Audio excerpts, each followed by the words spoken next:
आईनं धावत्या ट्रेन समोर मुलीला फेकलं कारण समजताच संतापून उठाल अशी आई कोणालाही नसो. मध्य प्रदेशातील नर्मदापुरम रेल्वे स्थानकावर घडलेली ही घटना ऐकून अंगावर काटा येतो.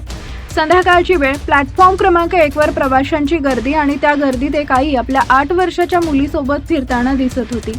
ही महिला जवळपास 2 ते 3 तास प्लॅटफॉर्मवर फिरत होती. कोणालाच संशय येईल असं काही नव्हतं.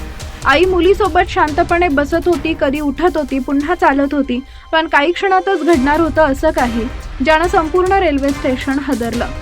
ट्रेन प्लॅटफॉर्मवर येऊ लागली. लोक सावध झाले, पण अचानक त्या आईनं स्वतःच्या मुलीला पकडलं आणि धावत्या ट्रेन समोर ढकलून दिलं. क्षणात आरडाओरडा सुरू झाला. लोकांनी धाव घेतली. गंभीर जखमी झालेल्या मुलीला तात्काळ रुग्णालयात नेण्यात आलं.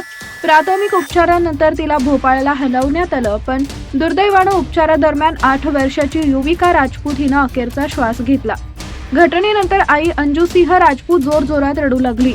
मुलगी अपघातात गेल्याचं सांगत होती, पण पोलिसांना काहीतरी संशय आला.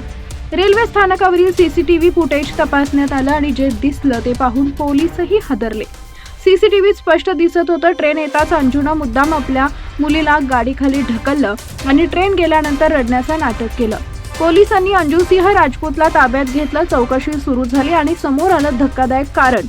अंजूला दुसरं लग्न करायचं होतं, पण तिची 8 वर्षाची मुलगी अडथळा बनत होती, म्हणून तिनं स्वतःच्या पोटच्या मुलीची हत्या करण्याचा थरारक निर्णय घेतला. कृषी विभागात क्लर्क म्हणून काम करणाऱ्या अंजू सिंह राजपूतवर आता हत्येचा गुन्हा दाखल करण्यात आलाय.